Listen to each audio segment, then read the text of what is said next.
ओम नमः शिवाय।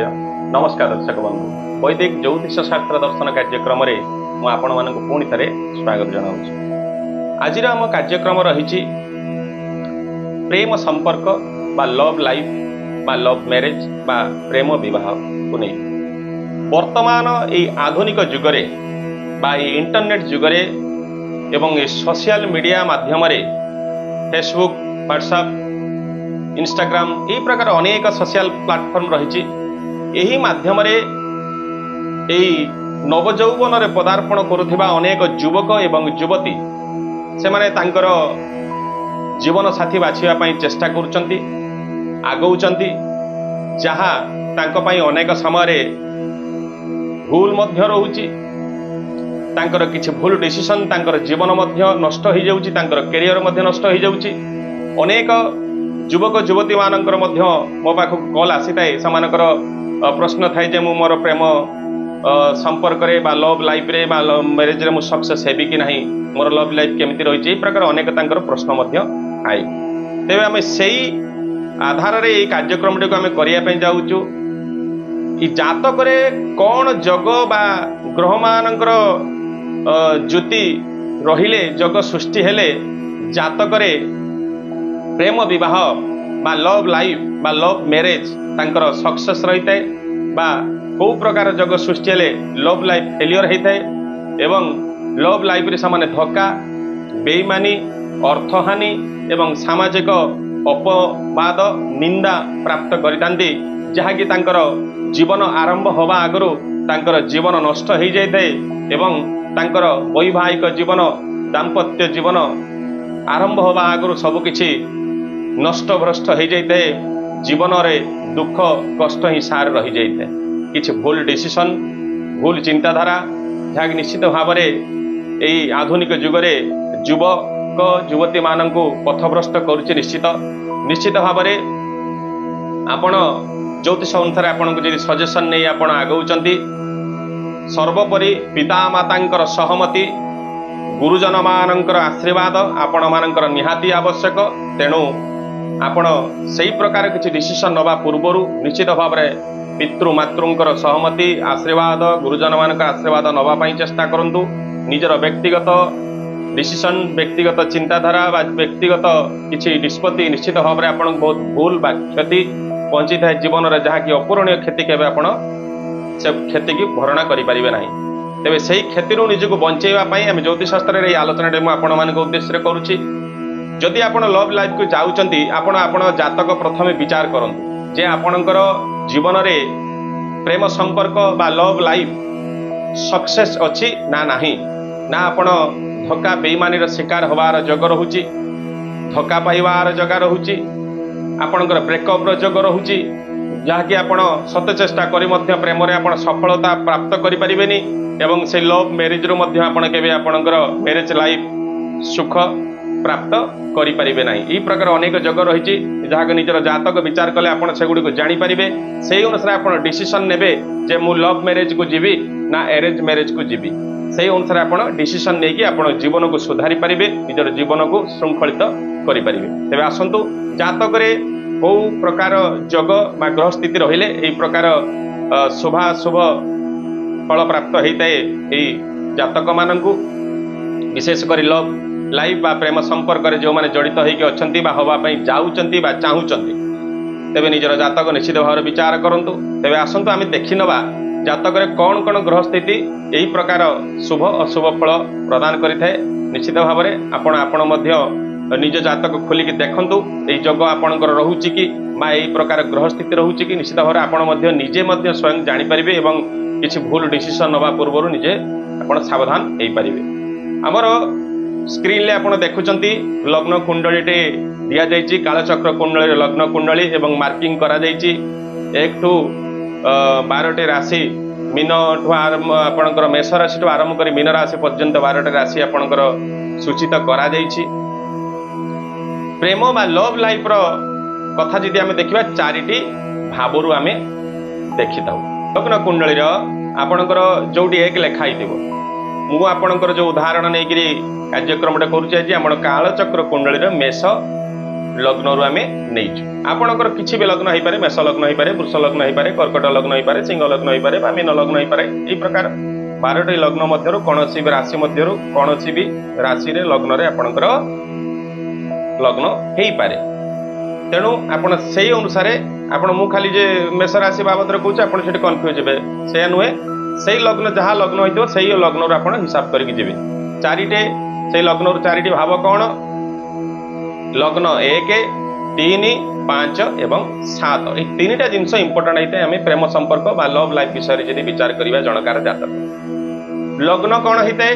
ଲଗ୍ନ ହେଇଥାଏ ତନୁ ସ୍ଥାନ ବିଚାର କରାଯାଏ। ନିଜର ବ୍ୟକ୍ତିତ୍ୱ ବା ସ୍ୱୟଂ ନିଜେ ଯେ ଜାତକ ଜନ୍ମ ହୋଇଛି ସିଏ ହେଉଛି ଲଗ୍ନର କାରକତ୍ୱ ହିସାବରେ ଲଗ୍ନର ଫଳ ସେ ସେଇଠୁ ପ୍ରାପ୍ତ କରିଥାଏ। ତାର ଚରିତ୍ର ସ୍ୱଭାବ ଲକ୍ଷଣ ସେଇଠୁ ଆମେ ବିଚାର କରିଥାଉ ଲଗ୍ନ କରୁ।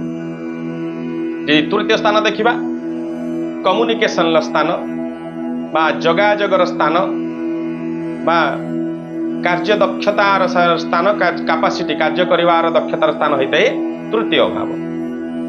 ଏବଂ ଯଦି ପଞ୍ଚମ ସ୍ଥାନ ହେଇଥାଏ, ପଞ୍ଚମ ସ୍ଥାନରେ ଆମେ ମଧ୍ୟ ବିଦ୍ୟା ସ୍ଥାନ ବିଚାର କରିଥାଉ, ପିତୃଙ୍କର ସ୍ୱାସ୍ଥ୍ୟ ବା ସମ୍ପର୍କ ବିଚାର କରିଥାଉ, ସନ୍ତାନ ସ୍ଥାନ ବିଚାର କରିଥାଉ, ମଧ୍ୟ ସେଠି ଲଭ୍ ଲାଇଫ୍ ପ୍ରେମ ସମ୍ପର୍କ ମଧ୍ୟ ସେ ପଞ୍ଚମ ସ୍ଥାନରୁ ବିଚାର କରାଯାଏ। ଏବଂ ସପ୍ତମ ସ୍ଥାନ, ଯାହାକି ସପ୍ତମ ସ୍ଥାନ ହେଉଛି ବିବାହ ସ୍ଥାନ ବା ପୁରୁଷର ସ୍ତ୍ରୀର ସ୍ଥାନ, ସ୍ତ୍ରୀର ପୁରୁଷର ସ୍ଥାନ। ଲଗ୍ନରୁ ଆରମ୍ଭ କରିକିରି ସେ ବିବାହ ଯେଉଁ ସପ୍ତମ ସ୍ଥାନ ପର୍ଯ୍ୟନ୍ତ ପହଞ୍ଚିବ, ଏଇ 3ଟା ଘର ହେଇକିରି ପହଞ୍ଚିବ। 3ଟା ଗୃହରୁ ଶୁଭାଶୁଭ ଆମେ ଦେଖିଥାଉ। ଯଦି ଲଗ୍ନ ଦେଖିବା, ମେଷ ଲଗ୍ନର ଅଧିପତି ହେଉଛନ୍ତି ମଙ୍ଗଳ। ମଙ୍ଗଳ ହେଉଛନ୍ତି କ୍ରୂରଯୁକ୍ତ ପାପଗ୍ରହ। ଏବଂ ଯଦି ଦେଖିବା ତୃତୀୟ ସ୍ଥାନ କାଳଚକ୍ର କୁଣ୍ଡଳୀର ତୃତୀୟ ଭାବ ହେଉଛି ମିଥୁନ ଭାବ। ମିଥୁନ ଭାବର ଅଧିପତି ହେଉଛନ୍ତି ବୁଧ। ବୁଧ ହେଇଥାନ୍ତି ବୁଦ୍ଧିର କାରକ, ବିଦ୍ୟାର କାରକ, କମ୍ୟୁନିକେସନର କାରକ ବା ଯୋଗାଯୋଗର କାରକ। ଯେମିତି ଆପଣଙ୍କର ବିବାହଟା ହେଉଛି କାହା କମ୍ୟୁନିକେସନ ବା ଯୋଗାଯୋଗ ମାଧ୍ୟମରେ ହେଉଛି, କିଏ ବ୍ରୋକର ମାଧ୍ୟମରେ ହେଉଛି, କିଏ ସାଙ୍ଗସାଥି ମାଧ୍ୟମରେ ହେଉଛି, କିଏ ପଡ଼ୋଶୀ ମାଧ୍ୟମରେ ହେଉ ବା ନିଜର ସମ୍ପର୍କୀୟ ମାନଙ୍କ ମାଧ୍ୟମରେ ହେଇଥାଏ। ସେଇ ତୃତୀୟ ସ୍ଥାନରେ ଦେଖିଥାଏ ସେଇ ତୃତୀୟ ଅଧିପତି ତାର କୋଉ ଅବସ୍ଥାରେ ଅଛନ୍ତି। ଆଉ ପଞ୍ଚମ ସ୍ଥାନ ଶୁଭ ସ୍ଥାନ ହେଇଥିବାର, ତ୍ରିକୋଣର ସ୍ଥାନ ହେଇଥିବାର ସେଇ ଶୁଭ ସ୍ଥାନର ସେ ତାର ସମ୍ପର୍କ ପଞ୍ଚମାଧିପତି କୋଉ ଅବସ୍ଥାରେ ଅଛନ୍ତି, ଦୁର୍ବଳ ଅବସ୍ଥାରେ ଅଛନ୍ତି, ପାପ ଯୁକ୍ତ ହେଇକି ଅଛନ୍ତି ବା ପାପ ମାନଙ୍କ ଦୃଷ୍ଟିରେ ଅଛନ୍ତି, ପାପ ଗ୍ରହ ମାନଙ୍କର ସେଇଟା ମଧ୍ୟ ବିଚାର କରିବାକୁ ପଡିଥାଏ। ଆଉ ସପ୍ତମ ସ୍ଥାନ ଯଦି ଦେଖିବା ବିବାହର ସ୍ଥାନ, ସେ ସପ୍ତମ ଅଧିପତି କୋଉ ଦୁର୍ବଳ ଅଛନ୍ତି ନା ବଳବାନ ଅଛନ୍ତି ନା ଉଚ୍ଚସ୍ଥ ହେଇକି ଅଛନ୍ତି ବା ପାପ ଗ୍ରହ ମାନଙ୍କର ଦୃଷ୍ଟିରେ ଅଛନ୍ତି ବା ଶୁଭ ଗ୍ରହ ମାନଙ୍କର ଦୃଷ୍ଟିରେ ଅଛନ୍ତି, ସେଠି ମଧ୍ୟ ବିଚାର କରିବା ପାଇଁ ପଡିଥାଏ।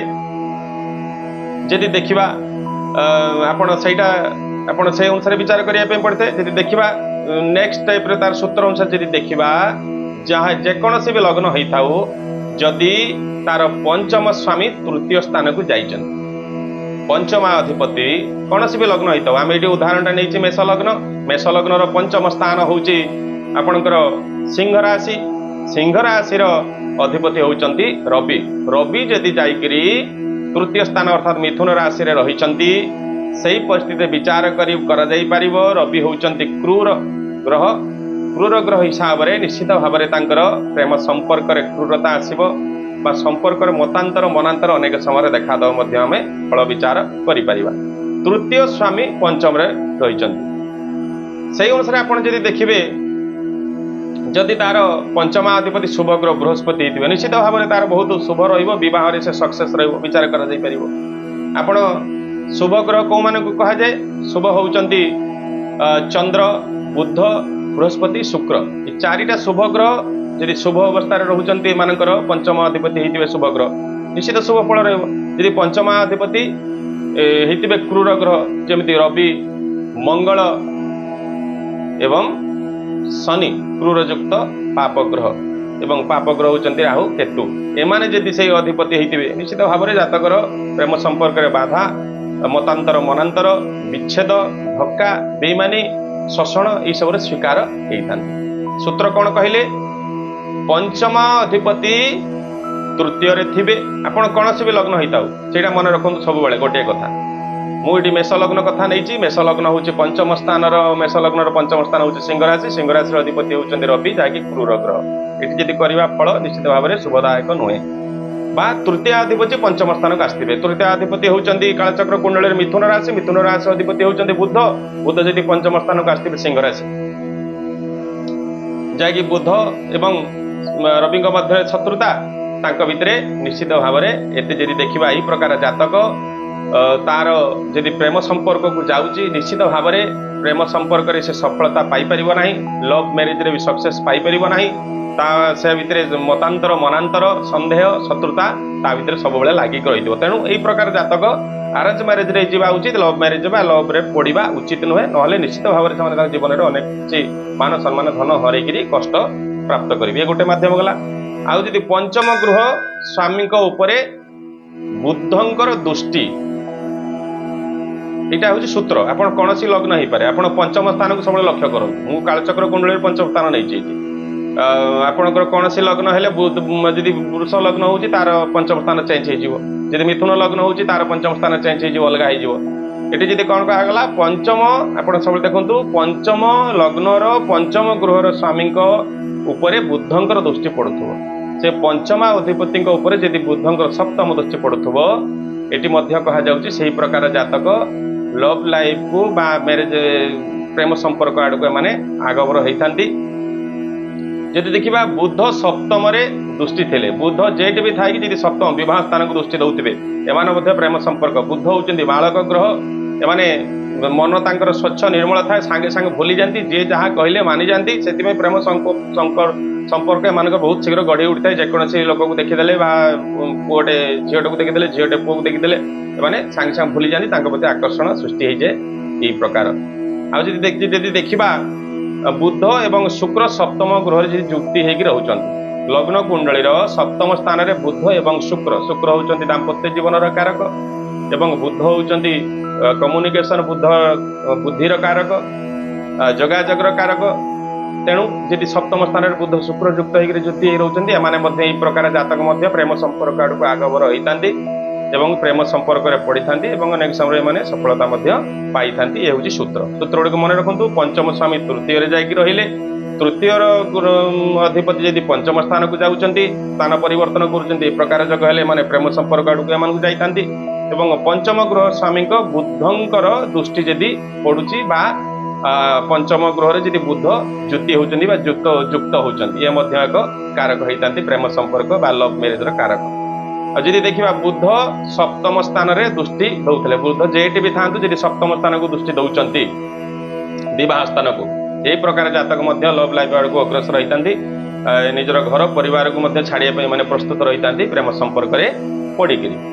एवं जदि से सप्तम स्थान विवाह स्थान में बुध एवं शुक्र ज्योति होकर युक्त होकर होती, निश्चित भाव में से प्रकार से सेक्सुअल लाइफ बा प्रेम संपर्क बा वैवाहिक जीवन एमाने यौवन प्राप्त कला मात्रे एमाने से लाइन को एमानकर मन आकृष्ट होता है, प्रेम संपर्क गढ़े उठी थाए, लव लाइफ रे माने पढ़ी था, से लव लाइफ द्वारा एमाने तांकर घर परिवार सबकिछि छाड़िबा, निजर कैरियर को छाड़िबा मध्ये एमाने प्रस्तुत थांती, सबकिछि भूल डिसीजन नेकरी किछि डिस्टर्बेंस लाइफ रे हेई थांती। जदि देखिबा प्रेम संपर्क बा भल पाइबार कारक हिसाब रे जदि आमे नबा बुध एवं राहु ग्रह बेसी प्रभावित करिथांती। बुध प्रभावित कले से प्रकार जातक लव रे सक्सेस सेमानकर होता है, अनेक समय दाम्पत्य जीवन बा मैरिज लाइफ बा सुख लव मैरिज बा जो मैंने प्रेम विवाह कर सफलता प्राप्त करिथांती। राहुंकर द्वारा प्रभावित हेले जमी देखो सप्तम स्थान उपर राहु ज्योति होते बा राहुंकर दृष्टि पड़ुव, से प्रकार जातक निश्चित भाव में बह जदि लव मैरिज से जाऊँगी धक्का बेईमानी विवाह विच्छेद धन हानि मान सम्मान हानि यही प्रकार जगह पड़ी था, विवाह विच्छेद घटी था जीवन में। एवं से प्रकार जातक जार सप्तम राहु द्वारा प्रभावित होती, लग्न रही सप्तम स्थान को दृष्टि दौरान सप्तम रही लग्न को दृष्टि दौरान, से प्रकार जातक अदर कास्ट रे मैरिज बा निज इच्छा मुताबक विवाह बा निज विवाह करते। तेणु राहु द्वारा प्रभावित हेले निश्चित भाव में लव लाइफ रे निजको दूरी रखा उचित, ना निश्चित भाव में बहुत बाधा विघ्न एवं तांकर संपर्क केबे सफलता प्राप्त करिपारिबा नाही एवं वैवाहिक जीवन केबे भी सफल हबो नाही, से धर्म अर्थ काम मोक्ष प्राप्त करिपारिबे नाही ए सामाजिक बंधन माध्यम। बुधंक द्वारा प्रभावित हेले निश्चित भाव में किसी शुभ फल प्राप्त होते। शुक्र द्वारा प्रभावित हेले शुक्र भी जमी लग्न रही दृष्टि दौथे बा सप्तम स्थान रोते से वैवाहिक जीवन की सफलता प्राप्त करें। यही प्रकार जग जदि जातक आपणकर रोचे आपण जानवे जे आपणकर वैवाहिक जीवन बा जो लव मैरेज बा प्रेम विवाह बा प्रेम संपर्क आपण को किछि सफलता सब बेले देखिए जो सूत्र गुड़िक कहली शुभ ग्रह मान द्वारा प्रभावित होउथिले आपण प्रेम संपर्क शुभ फल प्राप्त होब जेमिति बुध चंद्र शुक्र एवं बृहस्पति द्वारा प्रभावित होते बृहस्पति द्वारा प्रभावित हेले निश्चित भाव में से प्रेम विवाह सफलता मान धन जश सफलता प्राप्त करते जेमिति क्रूर ग्रह रवि मंगल शनि पापयुक्त क्रूर ग्रह को द्वारा प्रभावित हेले से प्रेम संपर्क विफलता विवाह माने तांकर संपर्क विच्छेद एवं जदि भी मैरेज करी जाइछंती भूल वशत प्रेम विच्छेद विवाह विच्छेद मध्य सृष्टि होता है। आउ केतु राहु केतु द्वारा प्रभावित हेले मध्य तांकर पाप ग्रह मान द्वारा प्रभावित हेले मध्य उन्हें अशुभ फल भोग करिथांती। आपण एटा होची सूत्र आपण निश्चित भाव में यह सूत्र माध्यम आपणकर प्रेम संपर्क कथा लव लाइफ कथा मैरेज लाइफ कथा आपण निजे मध्य जानि परिबे। जदि किछि असुविधा रहउची आम सहित मध्य आपण जोगाजोग करि परिबे। दर्शक बंधु आज आम कार्यक्रम एटू समाप्त करबा। आगामी अध्याय किसी नूतन विषय वस्तु सहित सहित उपस्थित हेबी। सेतेबेले जय ओम नमः शिवाय जय जगन्नाथ।